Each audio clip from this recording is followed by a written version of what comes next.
Macmillan Audio presents Everyone Knows Your Mother is a Witch by Rivka Galchen. Read for you by Natasha Soudek. Herein I begin my account, with the help of my neighbor Simon Sattler, since I am unable to read or write. I maintain that I am not a witch, never have been a witch, am a relative to no witches. But from very early in life, I had enemies. When I was a child, our cow Margaret at my father's inn was cross and bitter toward me. I didn't know why. I wouldn't hesitate to put a blue silk ribbon on her neck if she were here today. She died from the milk fever, which was no doing of mine, though as a young child I felt it was my doing, because Margaret had kicked me, and I had then called her fat-kidneyed. Was she my enemy? It takes time and experience to gain a cow's trust.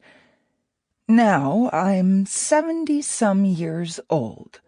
I'll spend no more time on the enemies or loves of my youth and middle age. I'll say only that I've never before had even the smallest run-in with the law. Not for fighting, not for cursing, not for licentiousness, not for the pettiest theft. Yet attributed to me in this trial is the power to poison, to make lame, to pass through locked doors, to be the death of sheep, goats, cows, infants, and grapevines, even to cure, at will. I can't even win at backgammon, as you know. If my defense fails, a confession will be sought through torture, first with thumb screws, then with leg braces, then with the rack, or something like that. It depends who the council hires for the job. If mercy is taken upon me, I'll be beheaded and then burned. If no mercy is taken, I'll be burned without first being beheaded. That happened to 7 women last year in Regensburg. My children, with some help, have been coordinating my defense. There are 2 things a woman must do alone. She does her own believing and her own dying. So says Martin Luther. Or so you say that Martin Luther says, or said. I was born the year Luther died. I took Catholic communion only one time, an error.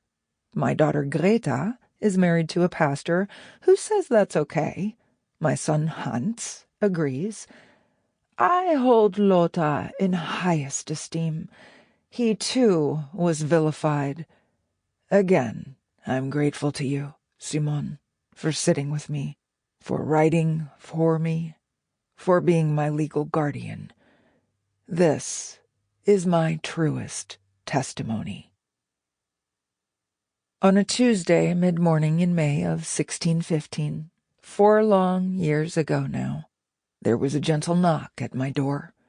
A freckle-faced young boy, with eyes downcast, said I was to follow him to see the ducal governor Lucas Einhorn. The boy had light eyes and wore clean, short trousers. It was hot out. I offered him a cool, weak wine, but he blushed and refused. Why was I being called? I asked him. He said it was an official summons, but he didn't know for what. You'll remember, Simon, that it was a rotten spring that year. The beets were wrinkled, the radishes spare. The rhubarb, usually a celebration, was like straw, and same for the asparagus. The preceding winter had been fierce.